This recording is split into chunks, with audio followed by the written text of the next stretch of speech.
Hey, everybody. Welcome back to Disclosures with Nick and Dave. I am Nick Offenkamp, and joining me, as always, is my wonderful co-host, Dave Miller. Wonderful to be with you, as always, Nick. It's always so good to be with you. You're fresh back from Chicago covering the MRED Zillow lawsuit. Yes, and that's exactly what this podcast is going to be about. We're just going to take the next 4 hours to dive deep into all of the particulars of MRED's case, Zillow's case. Sounds highly applicable to everyone who's listening. No, but I bring it up to mention that if you are interested, run over to Realtor Gone Rogue, Nick's Substack. It is hosted on Substack, yeah. And check out the latest news on that. It doesn't have immediate effect on our local market, but it may in the future. Yeah. No, it was a fantastic experience. This podcast sponsored by realtorgonebroke.substack.com. Yeah. I mean, the sponsorship pay is garbage, but we do encourage all listeners to go and check it out. Yeah, I'm still on the back end bookkeeping. I'm still waiting to see that advertisement payment come in. Yeah. Keep waiting, brother. Yeah, okay. The one surprise I will say that came out of that is that I was writing about it. The hearing was Wednesday, Thursday. Friday morning, I woke up to a text from Robert Reffkin, the CEO of Compass, asking if we could get on a phone call before I published. And I spent about an hour and a half with him on the morning of the 4th of July. And it was good, but it kind of did feel like because I've been very critical of Compass. So it did feel a little bit like hey, I'm not mad. I'm just disappointed. just a little disappointed. Just a little disappointed. But man, to have Robert Reffkin, he's shaking the industry up. He's probably the most powerful guy in residential real estate because he's got the 340 some thousand agents under him, and so to get an hour and a half of his time, I'll take it. Felt worth the trip, huh? Yeah. And the Zillow people are great, and everyone was kind. And but I think as I called you from the airport, it was like, get me out of the Midwest. It was so hot and muggy, and it is. It reminds me of home. Yeah. Yeah. Well, more stuff coming down the pike. Yeah, I think pike.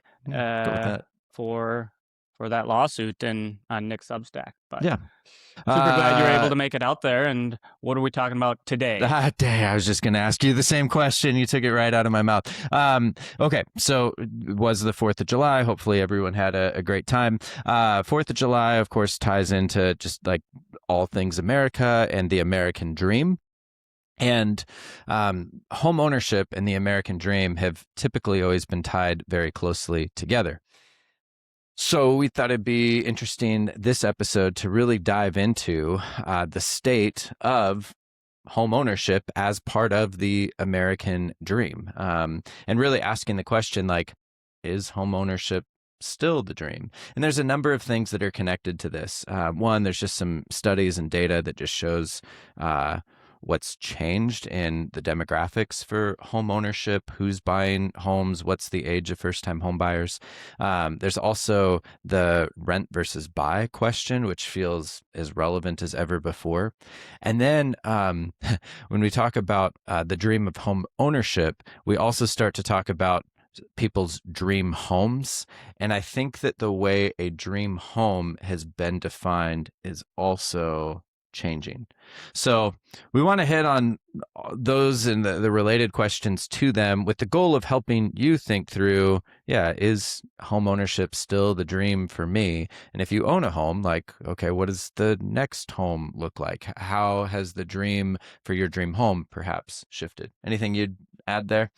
No, I guess I'd just say that it's going to be a bit of a loose conclusion on this podcast where we're going to give our thoughts on some of this data. And I suppose it's also worth mentioning that there's so much data involved in this discussion. It very much feels like who's presenting their set of facts sort of situation. And if whoever's presenting has an axe to grind or an incentive to be had primarily monetarily. Yeah.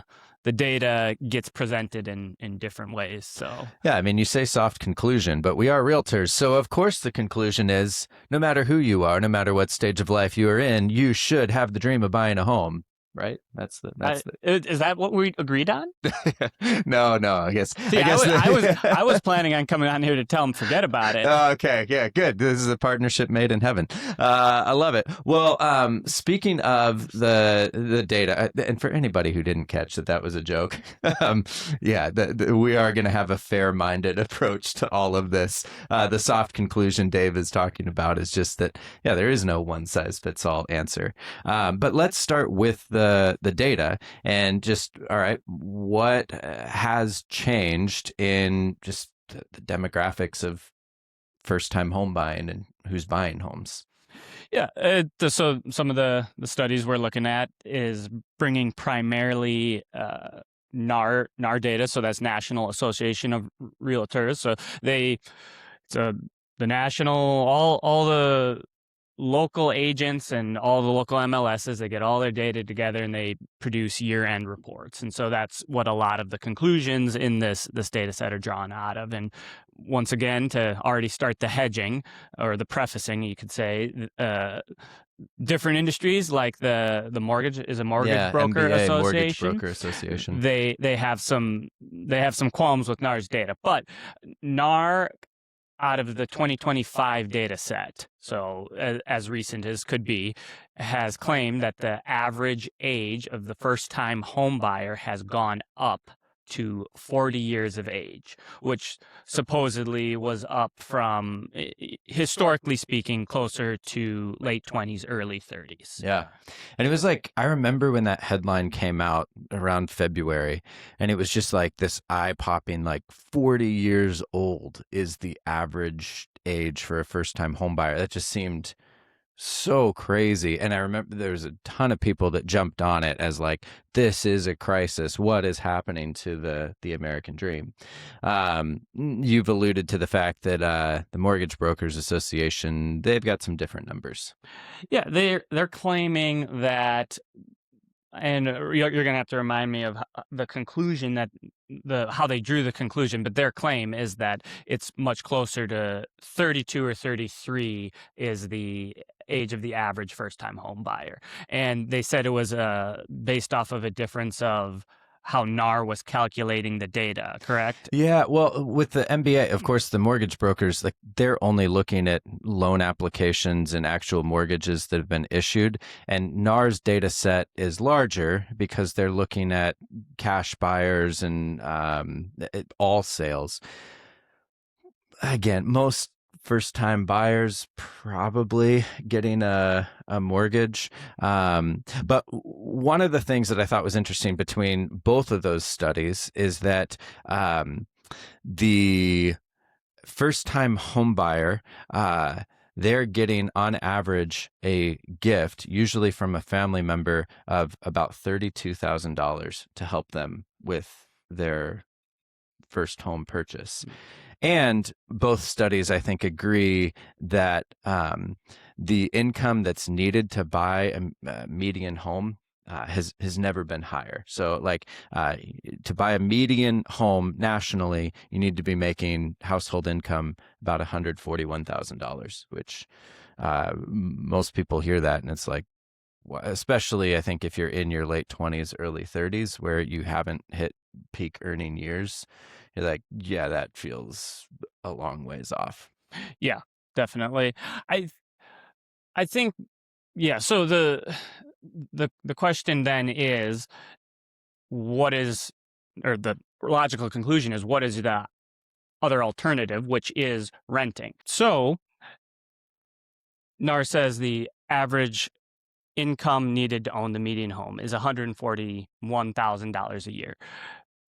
As you just stated, that seems pretty unattainable. I don't think I've ever made $141,000 a year back in the Midwest, and I know most of my buddies my age are not close to that.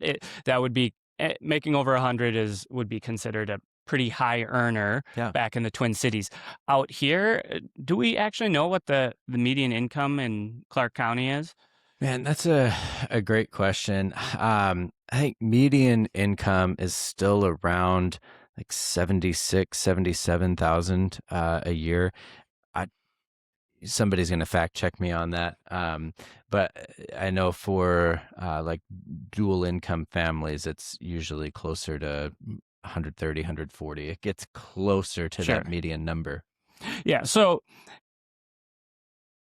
it's safe to say then that the data is pointing to renting being the better option. That's not something you're likely to hear from every real estate agent, is it? Yeah, no, I mean it's a great question because especially in the sort of financial times that we're in and with interest rates being what they are, there was a study done and it found that from a monthly cost standpoint in the top 100 metros across the United States, which honestly Vancouver, Washington didn't make the top 100 list, but still Portland did. The point is that in those metros, it was cheaper, significantly cheaper monthly to rent, like 37% less expensive every month to rent rather than to own. And that's because with 6% interest rates, like the cost to borrow money is just so high. And we've seen this even on a few of the homes that we have listed for sale. Like even if somebody was coming in with a 20% down payment on a $550,000 home, like their mortgage is going to still be around $2,700 a month when renting that same home might be closer to $2,200 a month. So for many people, if you're just looking at your monthly cash flow, the renting is a clear winner. Which then kind of raises the question, well, if renting is so much more affordable, why would anybody buy a house right now? Yeah, well, so everybody's probably heard some version of the statistic that the net worth of a person who owns the place they live versus rents is significantly higher. I think the statistic we came up with was something close to 40 times. So, Yeah. for example, I think the median was 430 was the average net worth of an individual who owns versus what was it, a thousand, 10 grand. 10 grand, Yeah. yeah. So a pretty significant difference. What do we think makes? So if you're looking at that, and everybody's heard some version of that, the thought process would be, okay, so owning a home is the long term, Yeah. the better choice. So it sounds like we're talking out of two sides of our mouth here. Renting is in fact cheaper currently than it is to own a home, and there's a lot of data sets out there that indicate owning your home is the largest, the best long-term wealth generator Yeah. that somebody can have. Yeah, I think that there's sort of two different planes that we can look at. Why is this the case? So, on one hand, there is sort of a break-even point. It used to be like when rates were closer to 4 or 5%.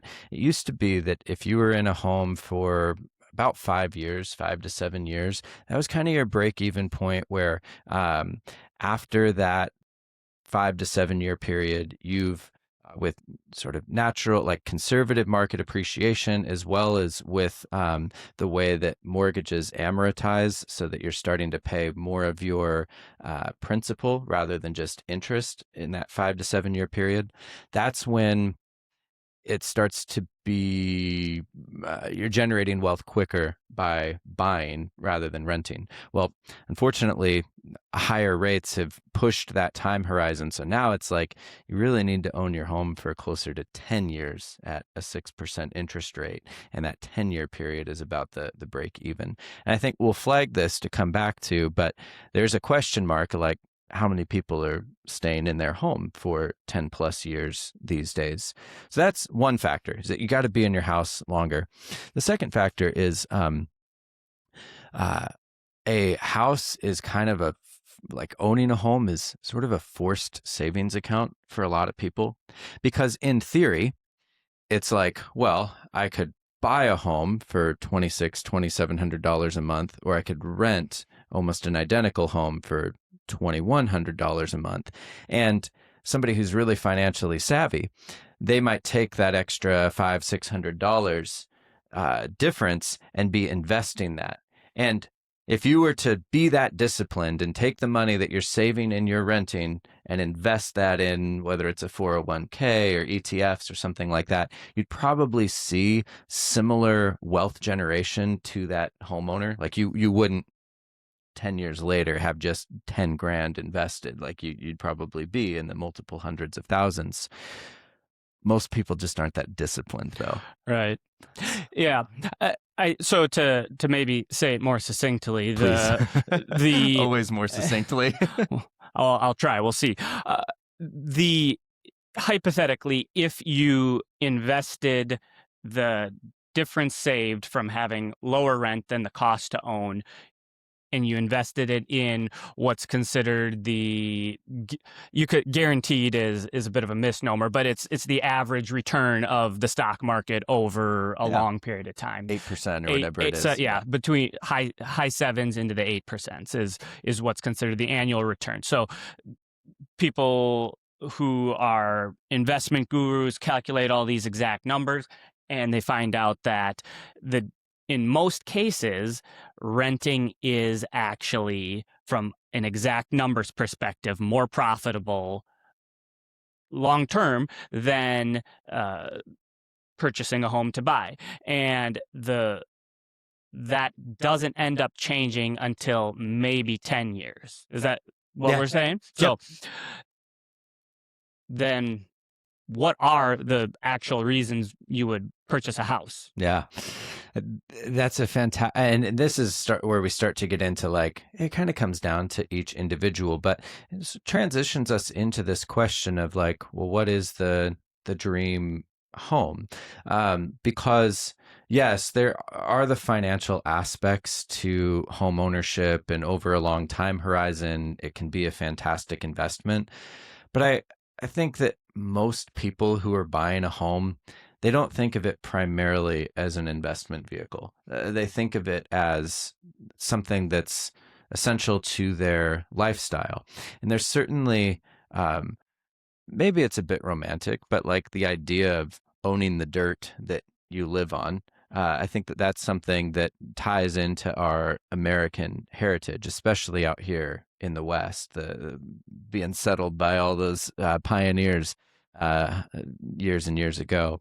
There's that aspect. There are some of the unpredictabilities when it comes to renting, that your rent can go up every single year. If you're renting a home, the landlord could decide to sell it.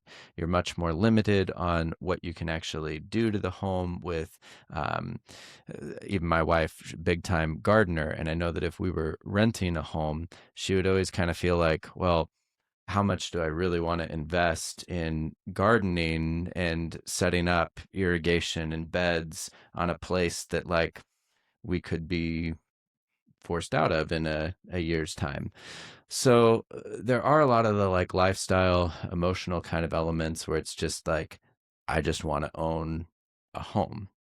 So it sounds like you're saying one of the major upsides is the stability that owning your own home brings. You have less chance of being undercut by being kicked out, being kicked out because maybe we're selling a house now that was an investment property.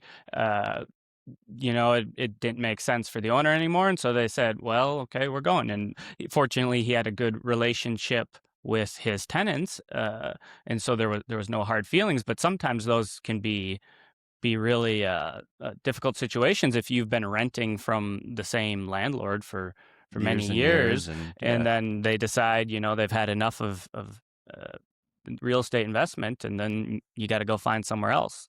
And so that's one real danger. And then there definitely, we could touch on it quite a bit, but I think you're kind of right on with that owning a home gives you a lot of options that renting doesn't. Yeah. And it's interesting too, because, and I'm totally going out to venture a guess here. A lot of these statistics are skewed by rental that is, say, mass multi-unit, right? Gets mixed in with uh, people who are renting single family homes. And so you have to kind of calculate in your mind and assume that, yeah, these prices you're getting for mass multi, and when we say mass multi, we're saying multiple unit apartment buildings. Yeah. You're just not going to be able to do as many things. And that's where I'm staying currently, having just gotten out to the Pacific Northwest.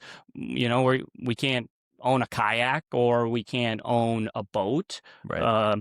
Bike storage is hard. And so all these other things, you start looking at the numbers that you say, well, on paper, renting is cheaper, but then hypothetically, you have to be very disciplined and invest that money. And those numbers that NAR and these other associations are putting forth aren't necessarily going to reflect all the potential additional costs that could be incurred for living the lifestyle you want to live, and while you're renting, right? If Right. you need somewhere to store anything related to your hobbies, or even if you just have more stuff that That's why they you keep can't get. popping up those storage units Yeah, left and right. and that's a great point, right? Yeah. And the storage, that's something we should cover on a whole nother podcast. But to maybe sum up my thought is that there's a lot of hidden costs associated, both monetarily, but more so in terms of threat to your lifestyle and your stability Yeah. in renting. Yeah. And I think that there's a real sense of place too that home ownership gives you, whereas renting sort of has this inherent like transience, or at least potential for transience, versus where when you own a home, you are literally and metaphorically much more invested in the community. Like, you're far more aware of what your property taxes are, and because you're paying those property taxes, you have more vested interest in what's going on with projects in the community, with the local schools, with just anything else that's related to your local community. And I think that that's something that a lot of homeowners really lean into and appreciate. But it does really come back to that time horizon piece, where it's like, man, when you're buying a home, like, you really have to have the mentality that you're planting roots. And as we talked about, like, at least in the current interest rate environment, like, for it to make sense financially, needs to be a 10-year plus horizon. And as we were talking even before we recorded, when people are starting to shop for their dream home, I think it's really easy to get caught up in the idea that, like, yeah, I'm going to be there forever. But reality is not always, it doesn't always break that way. You had some thoughts on that. I'd be curious to draw those out. Yeah, it seems in my experience that people get, as you said, really wrapped up in their emotions and the romanticizing of, oh, I'm going to be here. And so they pour a lot of money and time and effort into getting exactly what they want. And human nature seems pretty fickle, in the sense that I can remember having clients back in Minneapolis, and they built beautiful multi-million-dollar houses, and they were like, nope, this is it, this is where we're going to stay. And then a couple years later, they're talking to me, they're like, oh yeah, we want to get a few things ready, we're selling the house, and we're moving one city over. And it was like, wow, that you did so many things. And so that's maybe a bit of a specific example of somebody who spent a very high amount of money to have a custom home that was very large, the exact finishes they want, and they paid a premium for that, kind of under the guise that, yeah, this is where we're going to be forever, and then within just a couple of years they're already gone. Yeah.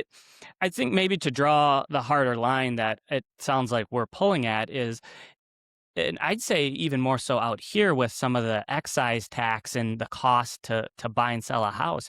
If you're a young professional and you're new in a city and you're not certain if maybe you move to Clark County for a job and you're not you don't necessarily have a ton of family here, you have a lot of good friends, but you're not sure you're going to stay. My recommendation would be not to buy. It's from what we hopefully laid out, some clear enough that it came through, is that renting from a numbers perspective makes way more sense. And so unless you're planning on staying for the long haul, it doesn't make sense. And we even know we're working with some clients right now who bought houses, and the margin for what they're leaving with is very, very thin when you start to factor all of the cost in selling a house, right? And Right. so, and that's something that I think isn't reflected very well in a lot of these data sets either, is if you invest that money into stocks and you need it, you can lay your hands on it pretty quickly. It's very easily liquidated, as opposed to you invest all your money in a house and your dream job comes up. Well, now you got to figure out how to sell that quick. Yeah. And there's not much more dangerous for your bottom line than being a highly motivated seller. Right. Somebody who has to get out, right? Yeah. Yeah. And I think that that's the underappreciated thing for most home sellers, or when you're thinking about buying a house, is just what the transaction costs truly are. Because you think, oh, if I put $50,000 down, when it comes time to sell, no matter what, like I've at least got $50,000 equity that I'll be able to pull back out. Well, the transaction costs can be 9 to 10% once you've got real estate commissions, title, and escrow fees, and then that excise tax, and then a handful of other, prepping to sell kind of related fees. That can eat up your 50 grand real fast, and to actually have your home appreciate 50 grand, usually that doesn't just happen over a couple year period, certainly not in the current housing market.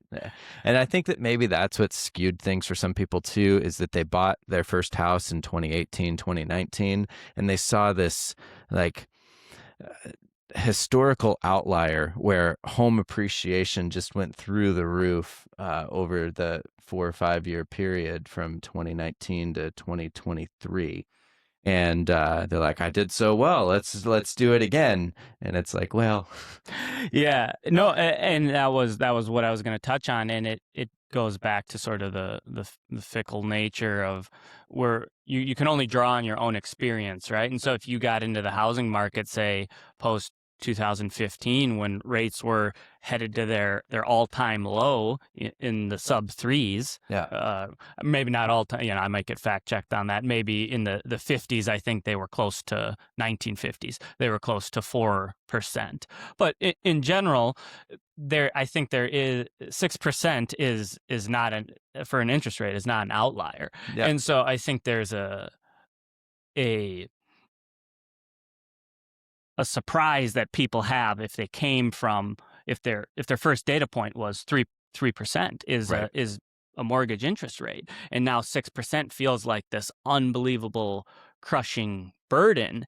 And historically speaking, it's actually not yeah, an outlier, yeah, right? And so I think you're right with both the people feeling frustrated about cost of housing because the rates, they say went up, but I could make an argument that they actually stabilized, right? sure, And then also the looking at the sales proposition of a lot of people who bought in 2022 aren't that they haven't appreciated at all. They in certain areas in Clark yeah, County and in other places, they're still flat. Now that might not be true if you bought in a very highly desirable population center, like maybe some large cities in California, but here it's not necessarily a foregone conclusion like it may have been, say, 2015 on. Yeah. And I do hear some listeners that might bristle at like, okay, interest rates may have stabilized, but back in 1950s, you could buy a house with 2 quarters and a stick of gum, which, is A not classic retort, yeah, yes. is not exactly the case today. So I do think that there's still a legitimate conversation to be had about, when interest rates go up. Typically, that's when we see home prices depress. You mentioned in Clark County, things have more or less stayed flat with housing prices. We haven't seen major depreciation in housing prices. And that's kind of a whole nother conversation for a whole nother time. But I think as we wrap this one, getting into, okay, so what is the dream home? Because at least for me growing up, like the dream home always had to do with the amenities of the house, the square footage, the number of bedrooms and bathrooms, how much land we had, and like this very picturesque, like just gorgeous home that I'm so proud to show off. But I think for our family, and I think for a lot of folks, the idea of their dream home has actually shifted because um, in chasing the more traditional dream home that has everything you could ever hope for, want, and imagine, it also comes with a price tag that can really kill every other dream that you have in life, that classic becoming house poor. And I think especially with affordability being what it is, with wage growth stagnation, people are starting to think, okay, the dream home is the home that actually best enables my dream lifestyle. What does that trigger for you in terms of thoughts, or just kind of how people should think about the dream home, questions that they should be asking?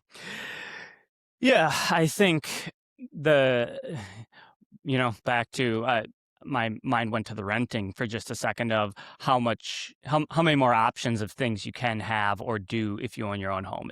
It is there is a significant increase in what you can do and the stability that you have in life, and it seems to me that people overshoot quite a bit, and we always think that we need more than we actually do, right? I think that's maybe a baseline of the human condition of, well, why buy the 500 horsepower sports car when you could get the 700 horsepower car? Right. For that one time a year, I need to, you know, I'm going to go to the drag strip and beat the other guy down the line. That's right. The 72-inch flat screen would be fine, but there's a 96-inch that's just $150 more, and Well, wouldn't that, and we're being a little comical about it, but I think that has been an attitude of maybe a bit of a caricature, but definitely an attitude of the American consumer of like,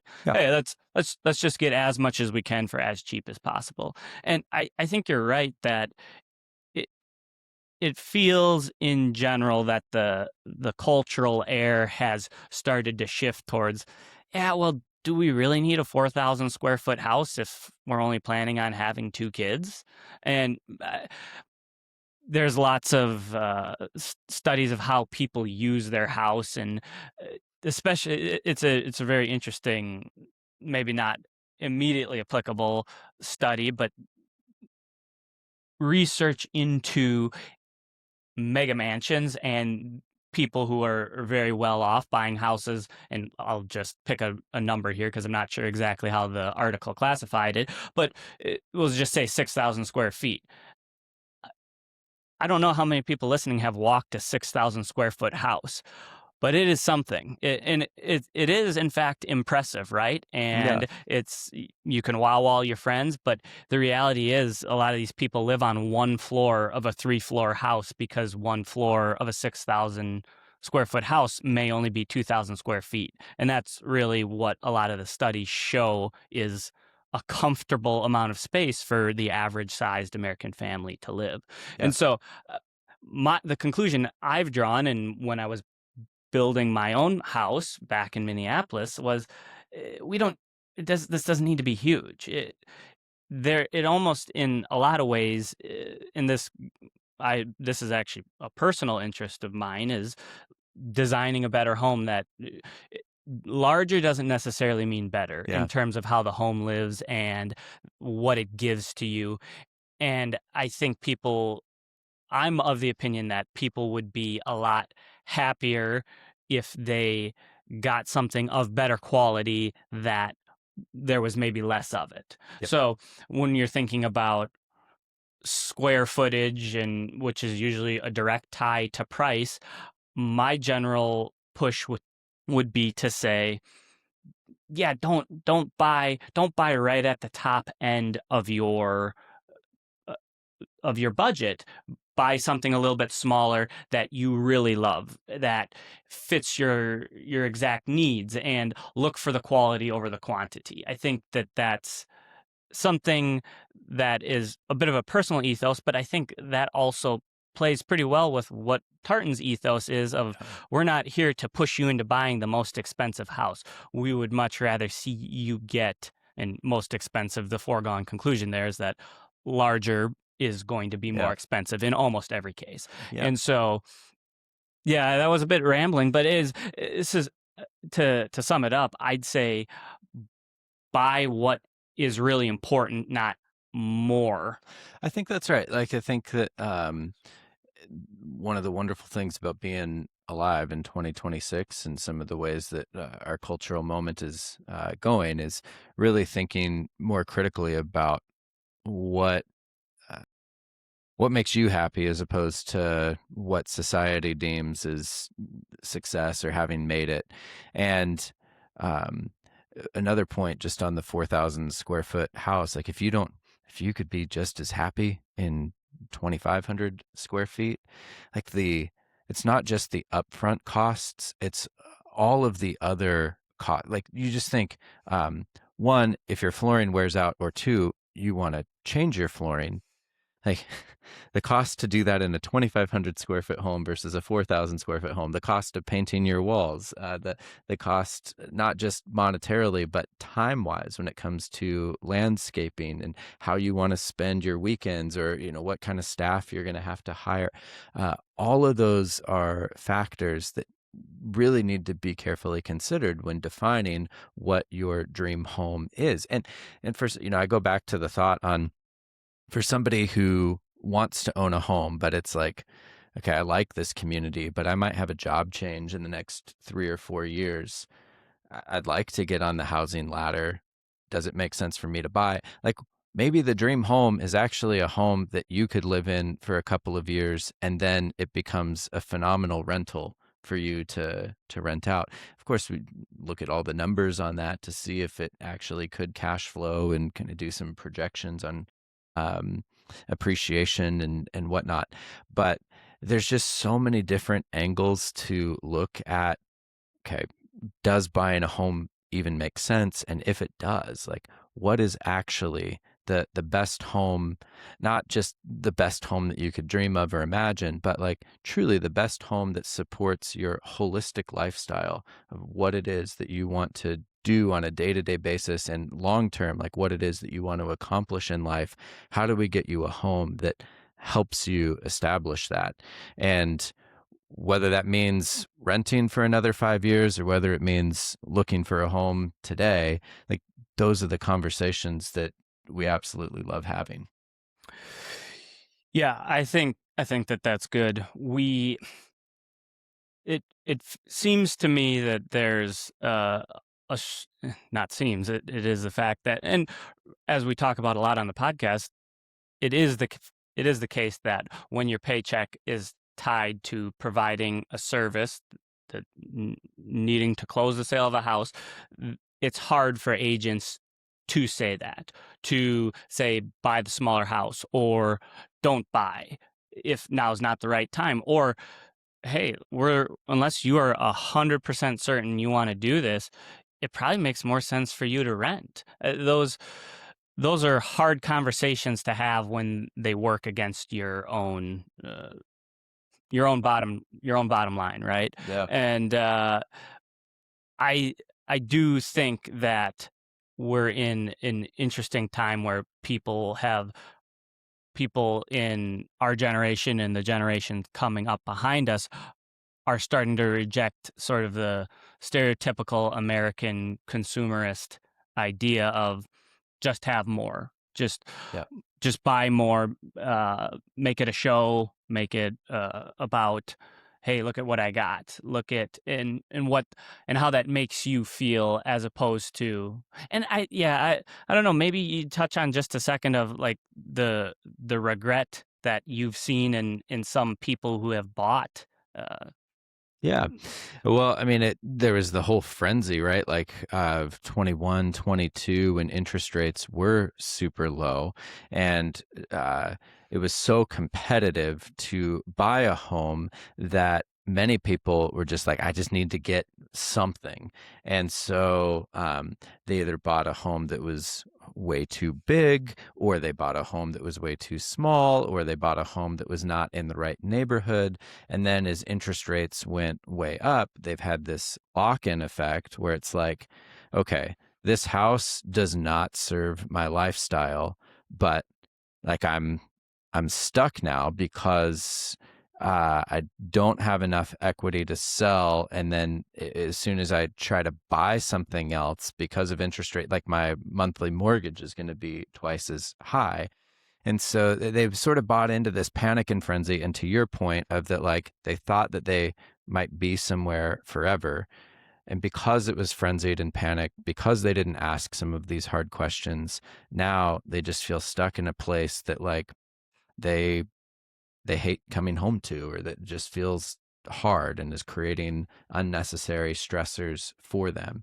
And I think that's the very situation that we want to help people avoid. Like, yes, we exist to help people buy and sell homes, but it matters to us that it's not just any home, but that it's the right home. And it's funny because I've had several conversations with folks over the past few years where I've made the recommendation of, hey, um, you should consider renting for another year or two. I had that conversation with a guy just a few weeks ago of just saying, hey, actually he wanted to sell. I was like, man, your interest rate is good. Like, I know it's tight, but like if you can hang tight, this is probably the best situation for you.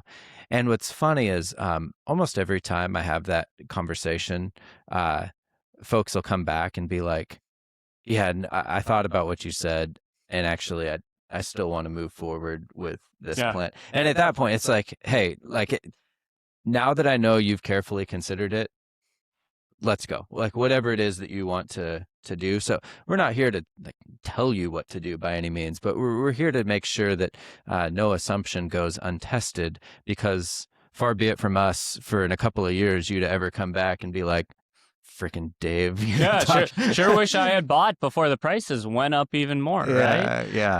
And you know, once again, it's hard to land specifically in one place or another. There's for every upside to renting, there's a downside, right? And Yeah. the same could be said for buying. I think that the the real trap is rushing into Yeah. purchasing a home, Yeah, right? that's And well said. the frenzy, the emotion behind it, the oh my God, I got to get this right now, or it's gone forever, right? That is dangerous, and that leads people into bad situations. And going back to some of the math of it, if appreciation isn't as good as it has been, if you have 2018 to 2023 appreciation in your mind, and the reality is like a lot closer to what we've seen, maybe between 2023 and now, a lot of people are not going to make any money. Or in some cases, there are people who are trying to sell who they've changed their mind. This house that they dreamed about wasn't what they wanted, and now they're actually underwater on it. It's good. They're going to have to bring money to sell, and so that's sort of your worst case Yeah. scenario. But it is one that has happened in spite of the appreciation, or I should say, has happened because the appreciation has flattened out. It's no longer as steep as it was. And so those are the things you need to really think through when you're bringing your preconceived notion of, hey, my buddy bought this and he bought this house in 2018 and then he sold it and he made out like a bandit and, multiple offers and it all went great.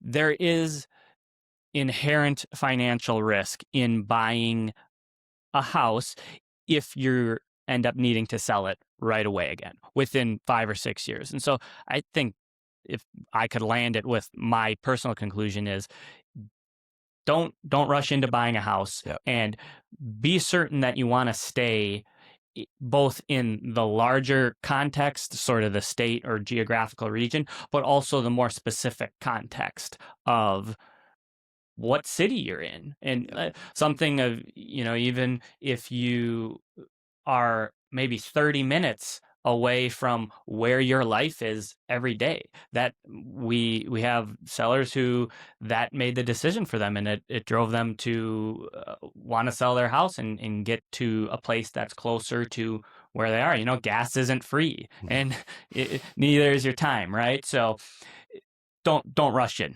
Yeah. And I think that's a great place to leave it.